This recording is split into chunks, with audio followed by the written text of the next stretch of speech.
We told you last year of the outrageous case of an Oshawa, Ontario used car salesman who bilked unwitting customers out of their hard-earned cash before being sentenced to a month in jail. Well, a second trial recently adjourned, and Ryen Maxwell of Countryside Motors now faces 180 days in the big house. A repeat fraudster, this former salesman's list of financial atrocities is a long one. In addition to causing fiscal hardship for numerous customers, Maxwell's actions can be credited with causing, or at least contributing to, one woman becoming stranded in a rural snowbank and the breakup of another man's marriage. Is it any wonder BHPH lots carry a stigma?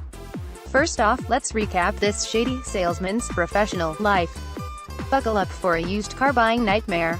Last December, Maxwell, whose registration was terminated in 2015, was sentenced to 30 days in jail after being found in violation of both the Consumer Protection Act (CPA) and the Motor Vehicle Dealers Act (MVDA). Maxwell had falsified employment information on a credit application for a vulnerable consumer, then sent it out to several lenders. The consumer then found himself on the hook for 3 vehicles. It seems that was both a warm-up and a continuation of prior behavior. According to the Ontario Motor Vehicle Industry Council, the province's vehicle sales regulator, Maxwell was first registered as a salesperson in 2004, and soon found himself serving 18 months of house arrest for his role in a 2005 insurance fraud case.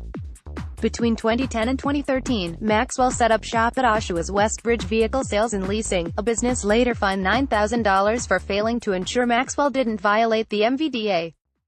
From there, he moved to Countryside Motors, which in 2016 received a fine of $5,000 for breaching the same OMVIC code of ethics. Small potato fines for sure. But this is where the action really ramps up. On April 19, following a week-long trail, OMVIC announced Maxwell will serve a 180-day sentence for 10 breaches of the Motor Vehicle Dealers Act and the Consumer Protection Act. Evidence presented to the court demonstrated that, among other things, Maxwell sold cars without disclosing accident histories, misled consumers about vehicle conditions, and was untruthful about financing terms. OMVIC wrote, 2 individual cases stand out as examples of the real-life hardship people can find themselves in after encountering a salesman like Maxwell. Most buyers rely on this salesman to describe a vehicle's capabilities, and most aren't well-versed in the act of purchasing a vehicle, used or otherwise. One female customer arrived at Countryside Motors looking for an all-wheel drive vehicle in which to perform her job as a home health worker, visiting residences in rural, and sometimes very snowy, areas outside of Lakeside, Oshawa. After her vehicle became stuck in a roadside snowbank, the buyer discovered her vehicle was front-wheel drive. The court heard that when the consumer confronted Maxwell about this misrepresentation, he scratched out a WD on the sales contract, telling the consumer there was nothing that could be done. OMVIC reports. According to the regulator, Maxwell blazed a trail of misery through the traditionally working-class Oshawa. Customers also told the court how they had been pressured by Maxwell into turning over thousands of dollars as deposits on vehicles they wished to purchase, with the money never actually being credited towards the sales. Others described being made by Maxwell to sign financing documents which they were not given an opportunity to read, only for those customers to learn much later that they were obligated to pay interest rates far higher than what they had initially been told. For some, the payments rapidly became unaffordable, with at least one of Maxwell's customers tearfully recalling how his marriage broke up because of the financial stress. Maxwell apparently showed no remorse throughout the trial, making excuses for his behavior at every turn. In handing down her sentence, Justice of the Peace Constance McIlwain told the defendant, "You deliberately betrayed the trust of the people who relied on you. It's not the first time a predatory salesman exploited the confidence of his customers, nor will it be the last."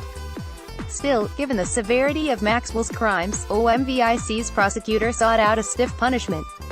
The 180-day sentence handed down is significant and is one of the longest periods of incarceration ordered for a registrant, though there have been longer, said Terry O'Keefe, OMVIC's Director of Communications, in an email to TTAC.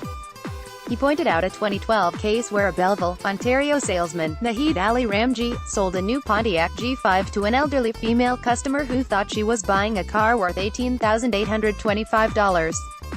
Unbeknownst to the customer, the salesman inflated the sticker to $34,000. Factoring in the cost of borrowing, the elderly woman found herself on the hook for $43,000. The same salesman later told a customer they would have to pay him $5,000 cash to arrange the buyout of a lease. The dealer never received the money.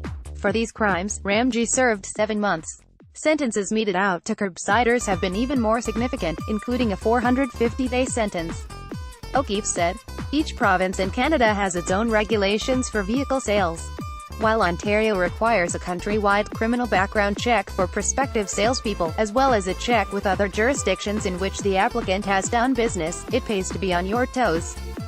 Ontario consumers can search for breaches of OMVIC's Code of Ethics here, and charges and convictions here.